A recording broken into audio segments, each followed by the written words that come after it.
오늘의 주요 뉴스입니다. 최근 며칠 동안 기승을 부렸던 한파가 내일은 주춤할 것으로 보입니다. 기상청은 도내 날씨가 흐린 가운데 낮 최고 기온이 5에서 7도로 오늘보다 5도 이상 오를 것으로 예보했습니다.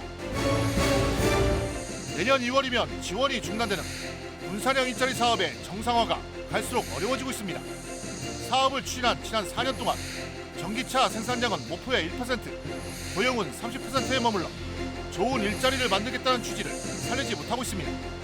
더욱이 사업 주도 회사인 명신은 받은 지방투자 촉진 보조금도 답답하고 있습니다. 일산의 시설원예 농가의 절반 이상이 스마트팜을 희망하고 있지만 운영기술 부족을 우려하고 있는 것으로 나타났습니다. 농업발전을 위한 전문 용역 결과 스마트팜 희망 농가들은 운영기술과 경험 부족을 보완할 수 있는 직접단지가 필요하고 그 대상지로 금마를 1순위로 꼽았습니다. 여러분 안녕하십니까? 12월 18일 월요일 종합뉴스입니다. 군산형 일자리 사업이 내년 2월이면 지원이 끊깁니다.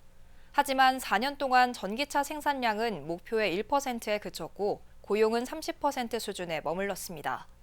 더욱이 명신이 받은 지방투자 촉진 보조금도 반납하겠다고 밝혀 군산형 일자리 정상화는 더욱 어려워지고 있습니다. 모영숙 기자입니다. 지난 2019년 출범한 군산형 일자리. 내년 2월까지 5개 전기차 기업이 5,400억 원을 투자해 32만 대의 전기차를 생산하고 1,700여 개의 일자리를 만든다는 계획입니다.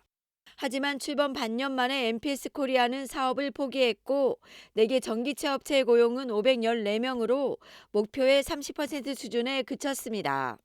투자는 당초 계획의 58%, 4개 기업의 전기차 생산량은 전체 목표의 1% 수준에 불과합니다.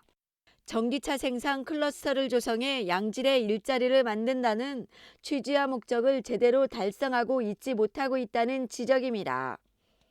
이런 데다 전북도와 군산시가 이들 기업에 지원한 지방투자 촉진 보조금도 반납하고 있거나 반납될 처지에 놓였습니다.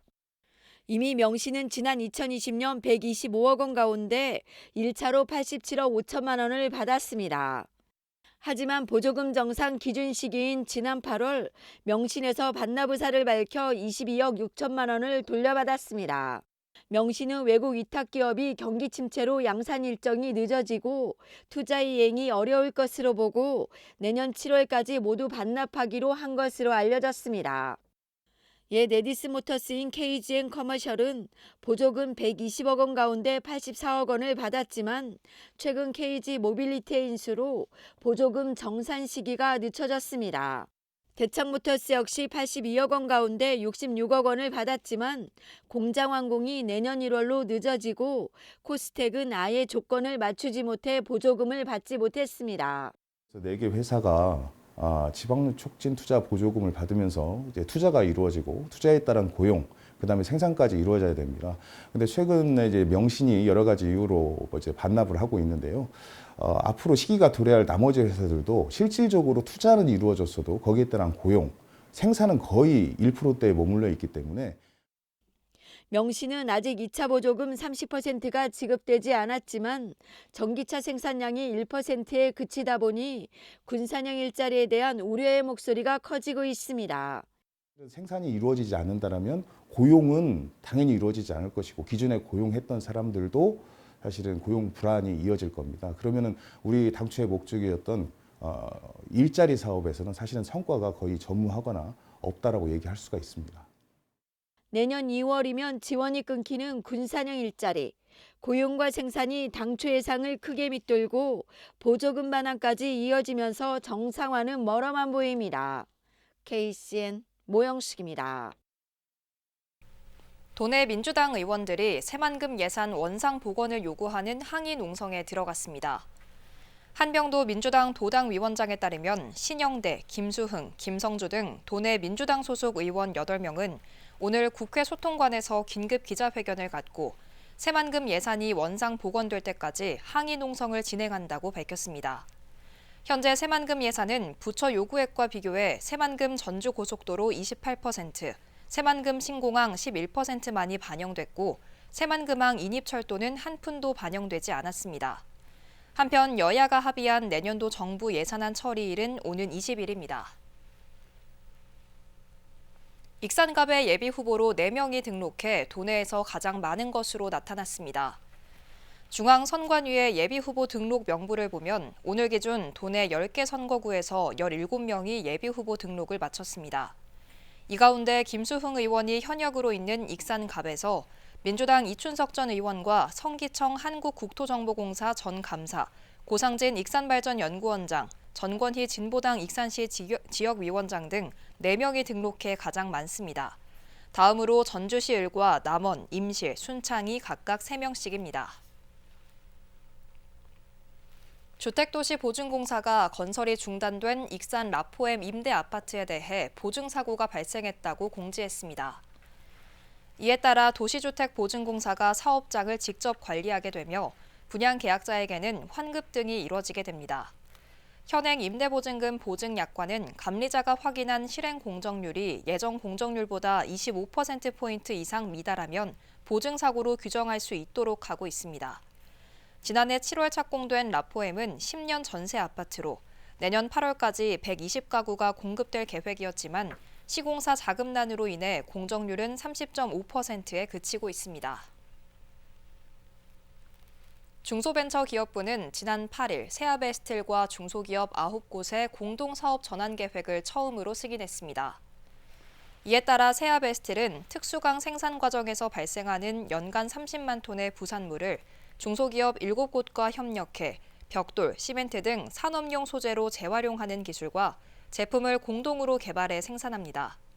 또 경량 고강도 특수강 소재를 활용한 전기차 부품을 중소기업 2곳과 공동 개발해 생산하는 방안도 추진합니다.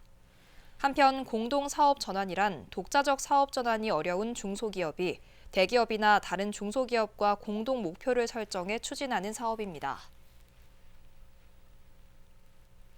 내년부터 도내 학교 급식에 대한 방사능 검사가 대폭 확대됩니다.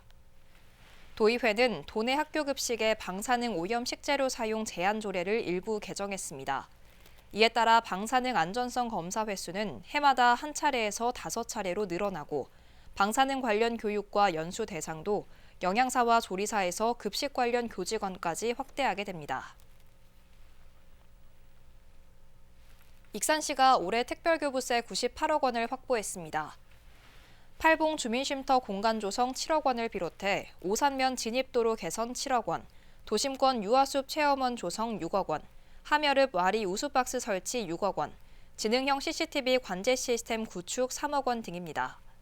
특별교부세는 정부가 자치단체의 긴급한 사업 등에 사용하라며 용도를 정해 지원하는 지방교부세 중 하나입니다. 익산시가 내년부터 5년간 적용할 농업 농촌 발전 계획을 수립하고 있습니다. 이 계획에는 스마트팜 육성 전략이 포함돼 있는데요. 최근에 나온 용역 결과를 보니 익산 지역 시설 원예 농가 10곳 중 6곳은 스마트팜 도입 의향을 내비쳤습니다. 하지만 희망 농가들은 운영 기술과 경험도 부족해 스마트팜 집적단지가 필요하다고 보고 있고 그 대상지로 금마면을 1순위로 꼽았습니다. 최정호 기자입니다. 작물의 생육 조건을 자동화 설비로 관리해 노동력 절감 효과를 거둘 수 있는 스마트팜. 익산 시설원예 농가 1,800여 가운데 스마트팜이 도입된 농가는 111곳으로 6% 수준에 그치고 있습니다. 대부분 비닐하우스 시설로 자연환경 변화에 대응이 늦고 고령화된 농촌에서 노동력 수급난을 겪고 있습니다. 한국농촌경제연구원이 지난 15일 발표한 농업농촌 발전계획 용역 결과를 보면 익산 지역 시설원예 농가의 58.8%가 스마트팜 도입 의향을 나타냈습니다. 특히 26.5%는 앞으로 1-2년 안에 도입하고 싶다는 의사를 표현했습니다. 또 스마트팜을 도입한다면 적합 작물로 딸기를 가장 선호했습니다. 현재 익산 지역 시설원예 작물 가운데 가장 많은 비중을 차지하고 있는 상추는 멜론과 수박, 토마토보다도 선호 순위에서 밀렸습니다. 익산 농가의 첨단화 중요성이 커지고 있고 그에 따른 선호 작물도 변화하고 있는 것으로 분석됐습니다. 이런 것들의 어떤 트렌드를 보면은 익산시 같은 경우 조금 이런 다양해지는 어떤 변화에 맞추어서 좀 변화해야 될 필요성이 있다는 거죠. 하지만 지역 농민들은 스마트팜 도입의 가장 큰 애로사항으로 운영기술 미흡과 경험 부족을 꼽았습니다. 스마트팜은 많은 자금을 투자해야 하기 때문에 그만큼 실패 확률을 줄일 필요성이 있다고 보고 있습니다. 때문에 운영기술 전수와 정보교류, 시험 재배 등이 가능하도록 집적단지가 구축되기를 바라고 있습니다. 또 스마트팜 집적단지 조성 적합지로 금마면을 1순위로 꼽았습니다.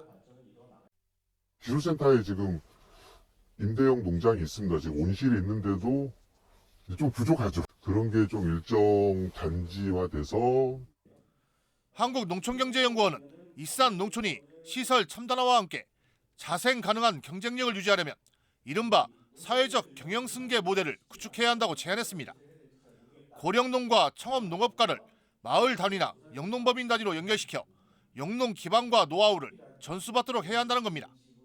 고령농가의 경우에는 영농 기반과 노하우를 갖고 계시지만 이분들에 대한 후계농이었기 때문에 청농들이 이 마을의 추업을 통해서 이분들의 영농 기반과 노하우를 전수받은 그런 모델을 저희들이 고안했습니다. 그래서 노동력 절감과 고품질 생산 등을 위해 필요성이 커지고 있는 스마트팜, 집적단지 구축 등 농민들의 애로사항을 해결할 수 있는 지원 방안 마련이 요구되고 있습니다. KCN 추정호입니다.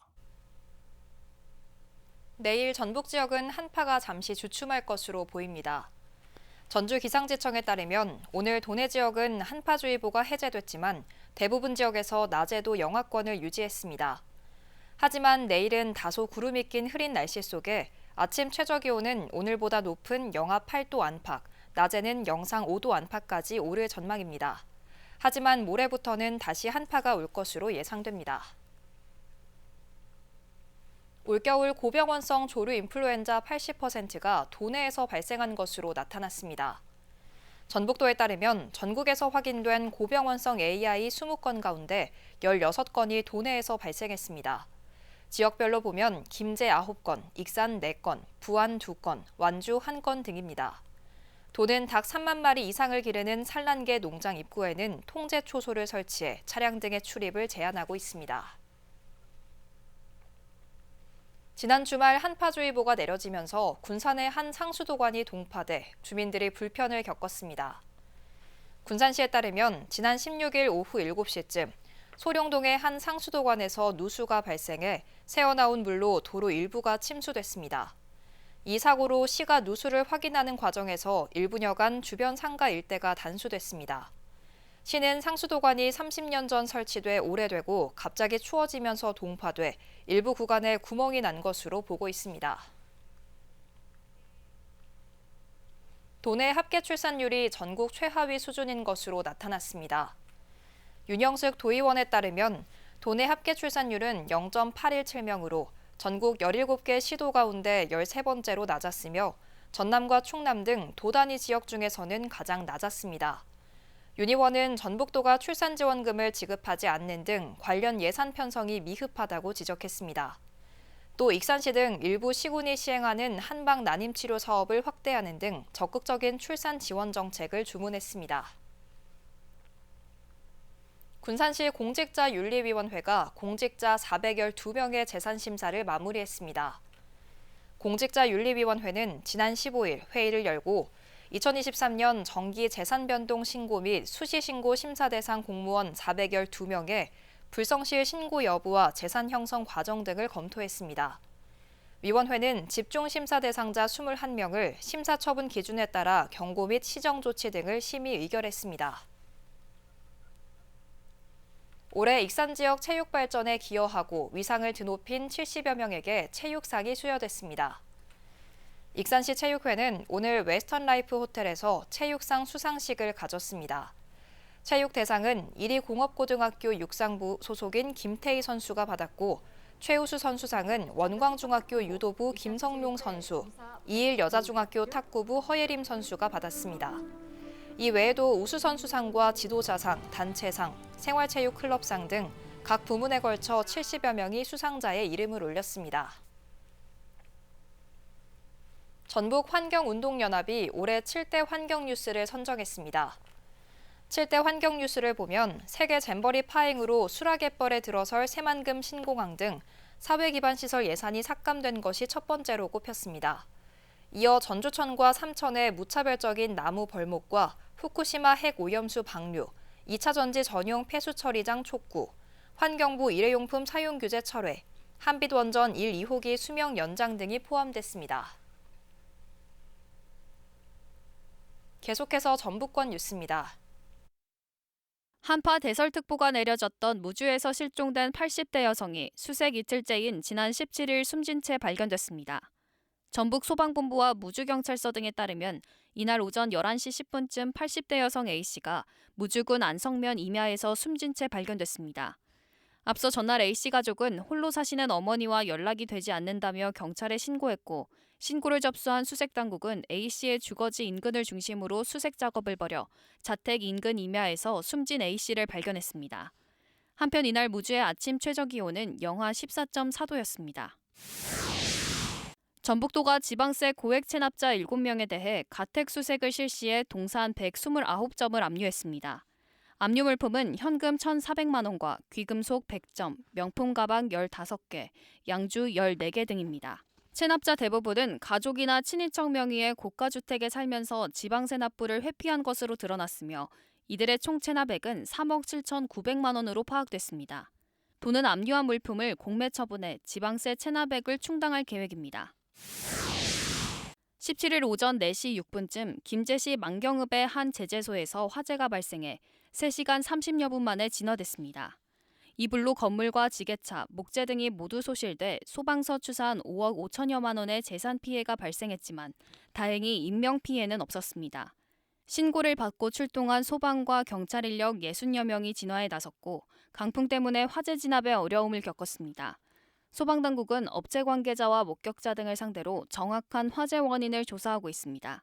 지금까지 전북권 뉴스 김은서입니다. 익산 지역 장애인 시설 3곳이 기관 특별상을 받았습니다.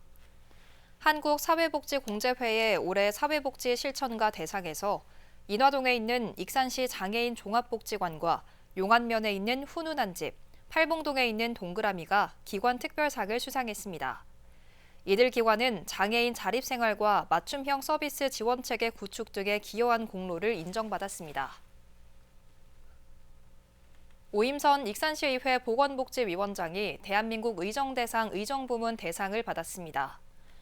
오 의원은 부모 빚 대물림 방지 지원조례 발의 등 복지 사각지대 해소에 노력했고 현수막 친환경 소재 사용과 영등동 르네상스 사업 추진, 어양동 실개천 개선 등을 촉구했습니다. 대한민국 의정대상은 지역 현안 문제 해결과 현장 중심의 의정활동에 노력한 의원에게 수여되는 상입니다. 군산시가 전라북도의 지역 자율형 사회서비스 투자사업 평가에서 최우수 기관에 선정됐습니다. 이로써 군산시는 3년째 우수기관에 이름을 올렸습니다.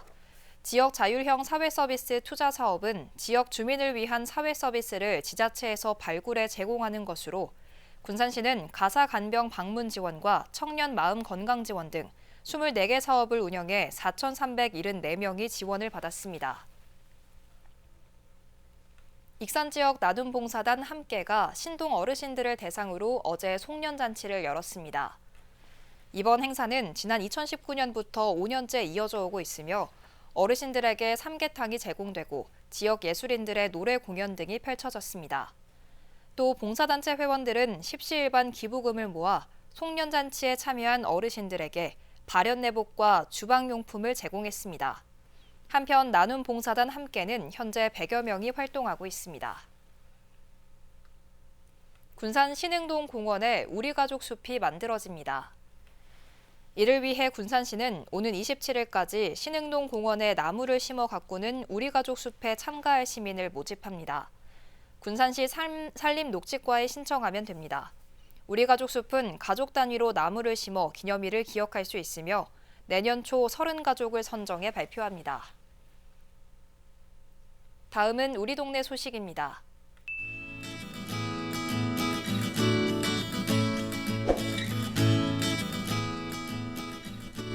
익산시가 일반 농산어촌 개발 사업의 일환인 왕궁 담문화센터, 왕궁 주민건강관리센터 준공식을 열었습니다. 담문화센터는 사무실, 다목적실, 휴게 공간 등으로 구성돼 있고 주민건강관리센터에는 체육활동 공간, 샤워장, 화장실 등이 마련돼 주민 삶의 질과 건강을 향상시킬 것으로 기대됩니다.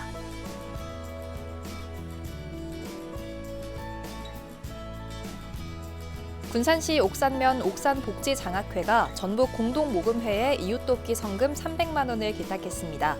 이번에 기탁된 성금은 옥산면 저소득층을 위해 지정 기탁돼 전달될 예정입니다. 옥산복지장학회는 수년째 지속적으로 이웃사랑과 봉사를 실천해 오고 있습니다.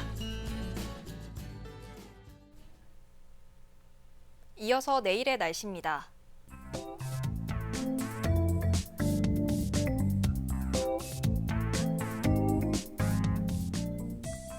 내일 전북은 구름이 많다가 차차 흐려지겠습니다.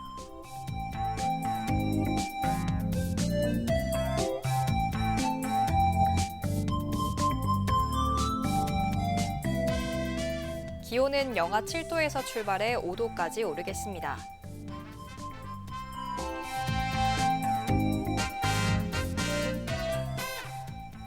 군산은 대체로 흐린 가운데 4도까지 오르겠습니다.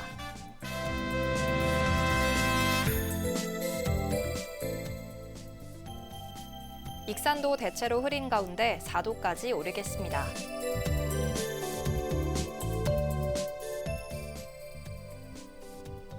바다의 물결은 먼바다에서 2m까지 일며 잔잔하겠습니다.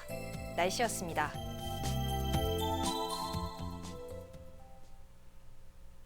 이상으로 KCN 종합뉴스를 마칩니다. 정확한 보도로 늘 함께하겠습니다. 시청해주신 여러분 고맙습니다.